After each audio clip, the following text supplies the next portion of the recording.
If you thought Lil Durk's story was all about loyalty and brotherhood, you might want to sit down for this one, because what's coming next is darker than anyone imagined. The same crew that once screamed OTF forever might have just broken that promise behind closed doors. It started with whispers, quiet DMs, cryptic posts, and deleted lives that fans caught screenshots of before they vanished. But now, insiders are saying those whispers weren't rumors, they were warnings. The streets are talking, and word is, Durk's own people turned on him, and not for the reasons you'd think. According to leaked group chats and anonymous sources close to the camp, money wasn't the only problem, it was trust. Someone in OTF was allegedly feeding personal details to outsiders, leaking private convos, and even coordinating meetups that Durk never approved. When Durk found out, he didn't post a story. He didn't drop a diss. He went silent, the kind of silence that feels like a storm's about to hit. Fans are calling it the quiet betrayal. Some say it started months ago when Durk's tone changed in his music. Others claim he found out the truth during that mysterious trip to Atlanta, the one nobody in the crew wants to talk about. So what really happened? Who flipped? And how deep does this betrayal run inside OTF? Let's break it down, because this isn't just rap drama anymore. This is family business turned war. The story of Lil Durk and his OTF family has always been built on loyalty, blood, and pain. From the streets of Chicago to the top of the Billboard charts, OTF wasn't just a crew, it was supposed to be a brotherhood. But somewhere along the line, that loyalty started to crack. And now, people close to the camp are whispering that the real reason some of Durk's day ones turned against him isn't just money, it's betrayal mixed with revenge. It all started after that quiet summer Durk spent off the radar. No interviews, no parties, no IG lives. Fans thought he was just locked in the studio, plotting his next album. But insiders claim it was deeper. Something was wrong inside OTF. He wasn't picking up calls like before, one source said. Even some of the homies he grew up with started saying, Durk changed. But they didn't know what he knew. What Durk knew, allegedly, was that someone inside the team had been leaking information, private convos, unreleased music, and even location drops. At first, he brushed it off. But when a personal video surfaced online, a clip that was never supposed to leave his inner circle, that's when he realized the snake was close. He said straight up, "It gotta be somebody from inside," the insider recalled. Durk don't move sloppy. That video was from a private studio night. No press, no fans, just the team. The betrayal hit hard because this wasn't random, it felt personal. Fans noticed his tone shift in songs like The Voice 2.0 and Therapy Session. Lines like "They ain't love me, they just love the benefits" started to sound like confessions. But back then, no one connected the dots. Then came the first public sign of the fallout. Memo 600 suddenly went quiet about OTF. People thought it was business as usual until he posted a cryptic tweet, "Some people play boss but move like ops." It was deleted minutes later, but fans screenshotted it before it disappeared. Shortly after, Lil Durk unfollowed multiple OTF members, and his tone on Instagram grew darker. No more jokes, no more captions, just photos with heavy quotes like "Trust gets you killed, love gets you hurt." Around the same time, fans noticed something strange. OTF shows were getting cancelled or rescheduled without explanation. According to a promoter in Atlanta, the reason was internal issues. When he pressed for more details, he was told bluntly, "Durk ain't rocking with certain people no more." Then the wild part, an insider claimed that Durk confronted the crew during a private meeting in Atlanta. Only a few people were there, but the tension was real. He walked in quiet, one attendee said. Didn't even say what up. Just stared at everyone. You could hear his chain move, but not his voice.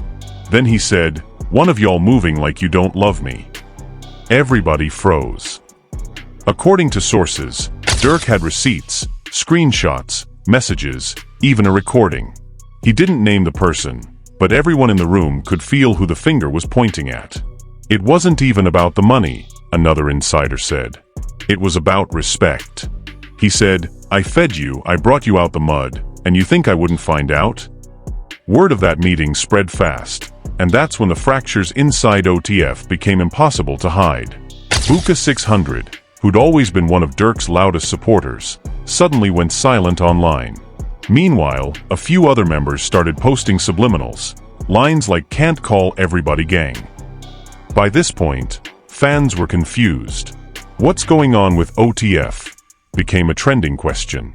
YouTubers started dropping Durk beef explained videos, trying to piece together who betrayed who. Then, another twist hit. Someone leaked an unreleased track, a deep cut that Durk allegedly recorded during the 7,220 sessions. In it, he raps, "I showed 'em love, they showed me envy. They smiled in my face but wished to end me." That line was like gasoline on a fire. Social media exploded. Everyone wanted to know, who was Durk talking about? Rumors pointed toward an OTF affiliate who had recently started hanging around other Chicago rappers that Durk wasn't cool with. "That's when Durk cut him off completely," said one anonymous producer. "They used to talk every day, now it's radio silence." But the betrayal didn't stop there. People started noticing that Durk's private jet schedule, something usually kept tight, was suddenly public. Flight logs leaked online showing dates and times of where he was headed. That's when he realized it wasn't a fan leak, one insider claimed. That was inside info. Someone close had to give it up. Durk went ghost. No posts, no studio selfies, nothing. But then, he did something no one expected.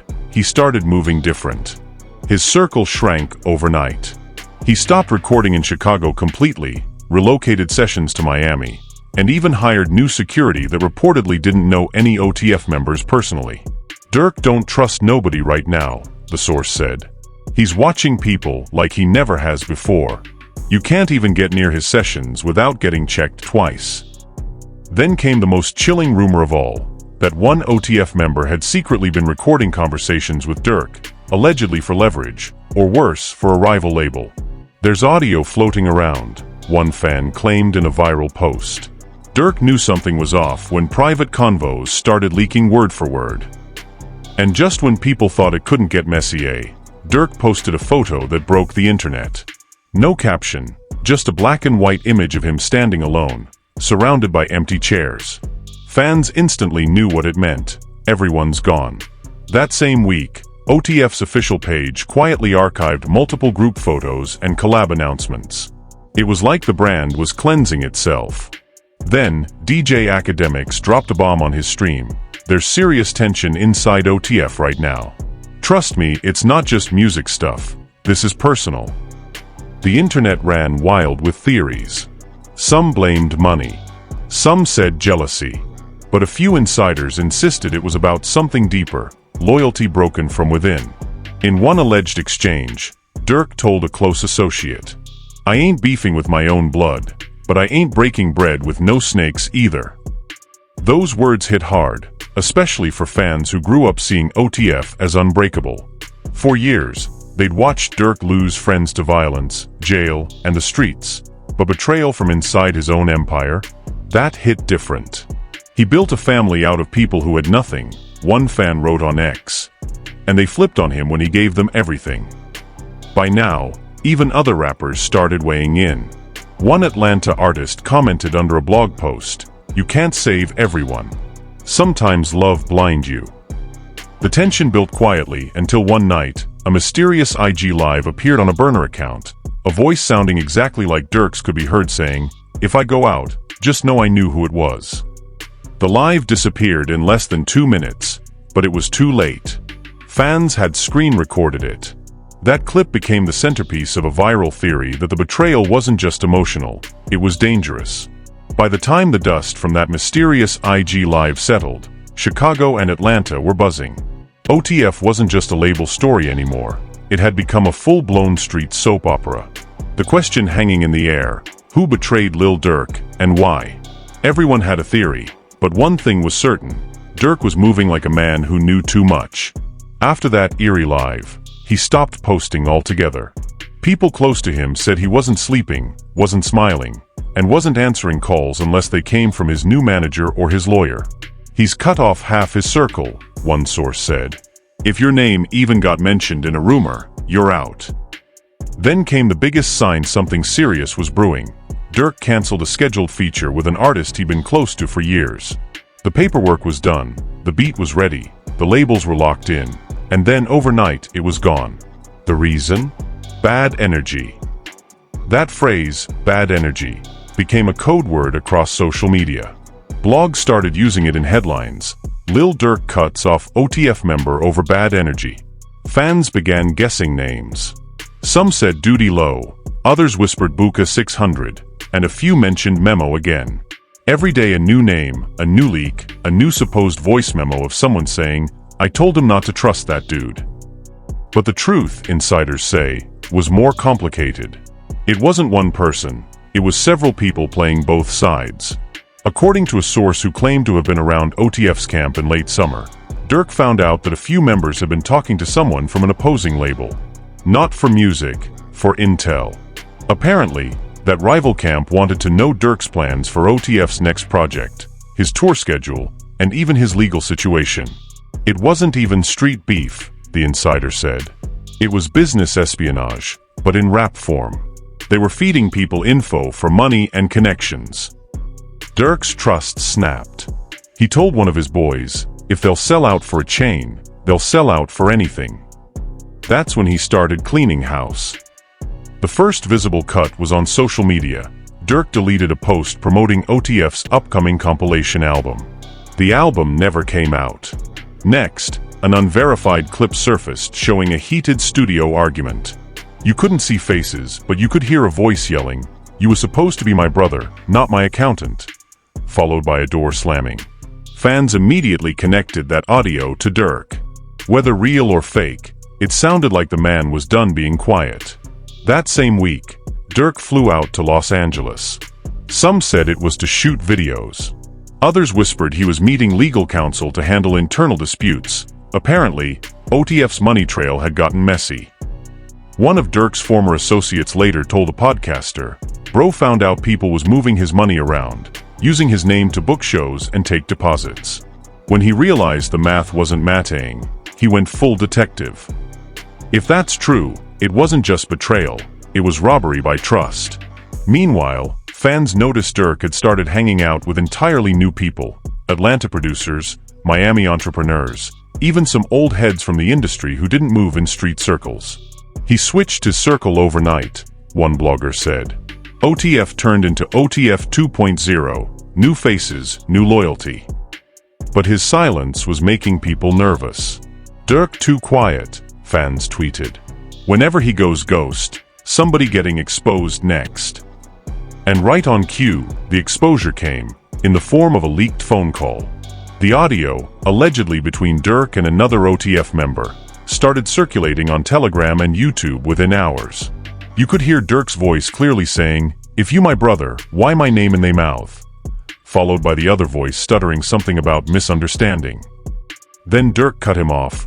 "Nah, you knew what you was doing. You thought I wasn't gonna find out." The internet exploded. Every reaction video, every gossip channel, every podcast used that audio as proof OTF had imploded. But what made it worse was what came next. A fake apology video started trending. Someone had used deepfake AI to make it look like one of the OTF members was apologizing to Durk. The clip was fake, but it fooled millions before it was debunked. "This is bigger than rap beef," one fan said. "They trying to rewrite the whole story." Meanwhile, Durk's next few public appearances told their own story. He showed up to Rolling Loud alone. No entourage, no crew, no OTF chain around his neck. Just him, black hoodie, and a face that looked colder than ever. He performed All My Life, but fans noticed he skipped certain lines, the ones about staying loyal. Then, halfway through the show, he paused mid-performance and looked straight into the crowd. "Y'all ever give somebody everything and they still hate you for it?" he said into the mic. "Yeah, I'm talking about that." The crowd screamed. But insiders knew that line wasn't for fans. That was a message. After that, Durk started dropping subtle shots in interviews. When asked about OTF, he'd smile and say, "I still got love for who I got love for." It sounded innocent, but the tone said everything. Around this time, multiple Chicago blogs started reporting that certain OTF affiliates had split from the brand and were working independently. One even formed a small label rumored to be backed by people Durk didn't mess with. That's when fans realized this wasn't just emotional betrayal. It was a takeover attempt. One insider described it perfectly. They wanted to use the name, the brand, the wave he built, without him. That's why he called it Betrayal. It wasn't about diss songs or fights. It was about people trying to eat off his plate while he was still sitting at the table. The betrayal ran so deep that even Durk's family noticed the change. His brother's old friends said he became more withdrawn, more paranoid. He used to pull up with 10, 12 people. Now he only moved with 2, someone said. And both of them from outside Chicago. By now, social media was eating it up. Fans were making timeline videos of the OTF fallout, connecting posts, deleted photos, subliminal lyrics, and interviews like detectives solving a murder. Every Durk tweet was analyzed. Every lyric became a clue. Then the final blow came when an unreleased OTF track leaked, not from Durk, but from one of the disconnected members. The track was clearly a diss. The hook went, "I made you hot, don't forget that / now you crying to the net like you ain't did that." Fans went ballistic. They tagged Durk, waiting for a response. But Durk said nothing. No tweet, no shade, no diss, just silence. The kind of silence that burns more than words. Then 2 days later, he posted one sentence on his story. "You lose people when they think they bigger than the blessing." That single line racked up 2 million views in under an hour. Everyone knew who it was for. But the story didn't stop there. Insiders say that after that post, Durk received an unexpected message, a text from someone he hadn't spoken to in months. It read, "We gotta talk." It wasn't me. That person allegedly requested a private meeting in Atlanta, saying they had proof of who the real snake was. According to sources, Durk agreed, but only under heavy security. The meeting happened late at night at a closed restaurant. Cameras were off, phones were banned. But someone in the staff leaked that the conversation was intense. One witness said, it looked like they was reliving years of pain in 1 hour. When Durk walked out, he wasn't yelling or angry, just cold. "You ever see someone realize the truth too late?" the witness said. That's how he looked. Apparently, the meeting confirmed what he feared. The betrayal came from more than one person. The circle was smaller than ever, and the trust was dead. Before leaving Atlanta, Durk stopped by a small studio and recorded something new, a freestyle that hasn't dropped yet but has been teased by insiders. The rumored title? The Real OTF. Word is, the song doesn't name names, but it tells everything. Bar for bar, it's a confession, a warning, and a farewell all in one. They ate off my name, and they preyed on my fall. Now I'm solo, but I'm still standing tall. The snippet leaked for 3 seconds on TikTok before getting deleted, but those 3 seconds were enough. Fans already call it his revenge anthem. As the industry holds its breath, everyone's waiting for Durk's next move. Will he expose the traitors? Or bury the story and rebuild alone? One thing's for sure, OTF will never be the same again. By the time Durk's freestyle snippet leaked, the internet had already chosen sides. Half the fans were riding with him, claiming he was the victim of jealousy and betrayal. The other half whispered that Durk had become too big for his own circle, that fame and money had changed the energy. But no one, not even the insiders, expected what was about to happen next. A week after that meeting in Atlanta, Durk vanished from social media again. No posts, no stories, no music. His team didn't respond to press inquiries, and his location was a mystery. But behind the scenes, something major was brewing, something that would reveal who the real traitors were. According to a source close to the situation, Durk had quietly hired a private investigator, not to find ops, but to find out who within OTF had been leaking his personal information. He played it like chess, the insider said. While they was on IG Live playing gangster, he was building a case. The investigator reportedly tracked the digital trail of a burner phone that had been used to send Durk's unreleased music to a blog. The shocking part? The SIM card was registered to someone directly affiliated with an OTF member's cousin, the same cousin who'd been spotted flashing unreleased Durk lyrics on TikTok weeks earlier. When Durk found out, insiders say he didn't explode. He just smiled. He knew now who was behind it. He was done with emotions. Now it was about business. That's when he started making calls, not to his crew, but to his lawyers. Contracts started getting pulled, publishing rights got rechecked, and distribution splits got frozen. People didn't even realize they were cut off until they saw their checks stop coming, the insider revealed. That's how quiet Durk moved. Within days, the fallout became obvious. Several OTF affiliates deleted Durk-related content, unfollowed him, and started promoting their own solo music. Some even hinted that they were free agents. One posted a photo captioned, "Ain't no loyalty in 2025, just paperwork." Fans instantly caught the subliminals, and chaos returned to social media. OTF breaking apart in real time, one fan wrote. "Bro, this like the rap version of Game of Thrones." And it wasn't far from the truth, because what came next was pure drama. A podcast interview dropped featuring one of the ex-OTF members. He didn't name Durk directly, but said, "Some people get famous and forget who really had their back." The clip went viral with the caption, "He talking about Durk, no doubt." Hours later, Durk responded without a single word. He posted an old photo of himself and the same artist performing together, with the caption, "I never forget. I just move smarter." The internet went insane. Everyone knew what that meant. The betrayal was no longer private.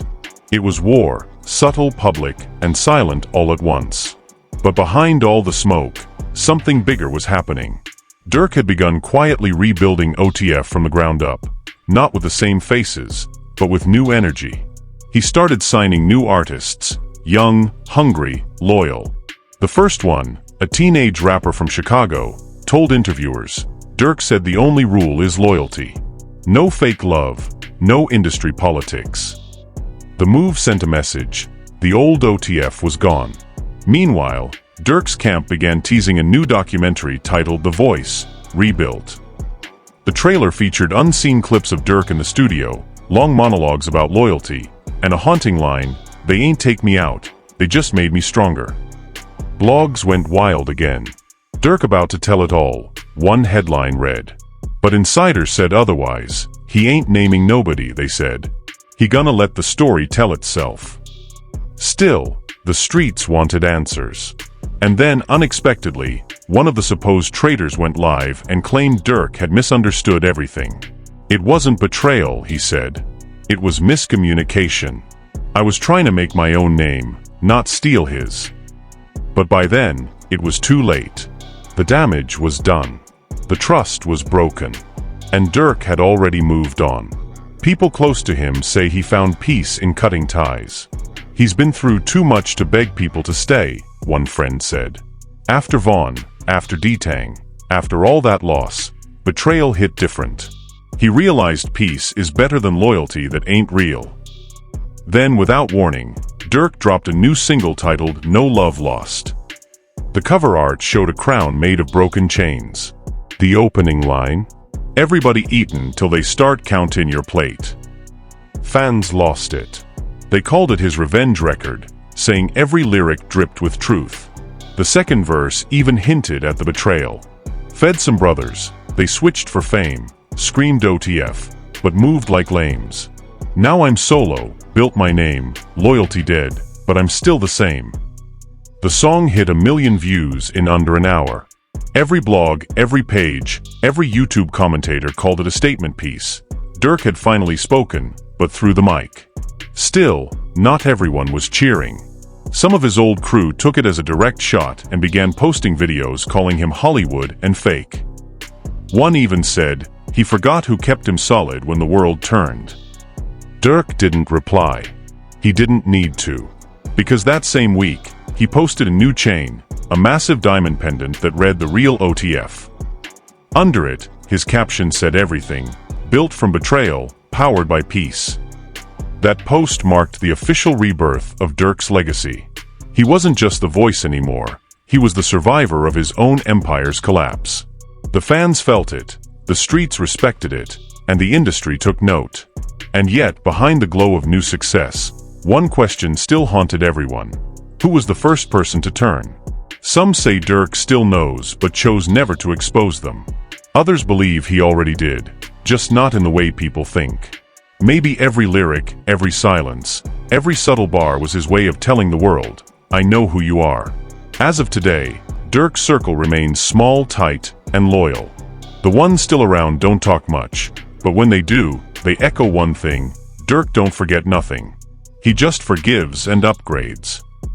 Because sometimes betrayal doesn't break you, it refocuses you. And for Lil Durk, this wasn't just a story of pain. It was the story of evolution. From the trenches to the throne, from brotherhood to heartbreak, from OTF to the real OTF, Durk's journey became a symbol of what it means to outgrow people who were never meant to stay. And as his voice echoes across a generation that watched him rise, fall, and rebuild, one thing's clear: loyalty might fade, but legacy doesn't. And that's the truth behind the whispers: Lil Durk's hidden betrayal. A story that started with loyalty and ended with lessons. From fake brothers to secret leaks, from silence to survival, Durk showed the world that not every war is fought with bullets. Some are fought with patience, vision, and power. Think about it. What would you do if the same people you fed turned around and bit the hand that built them? Would you lash out, or would you build something so big that their names disappear in your shadow? That's what Durk did. He turned betrayal into blueprint, pain into power. And now, OTF isn't just a label anymore. It's a reminder that loyalty means nothing without consistency. But here's the part that nobody can answer yet. Are the old members gone for good? Or will there be a reunion one day when the wounds fade and the money stops talking? Because in this game, silence doesn't always mean peace.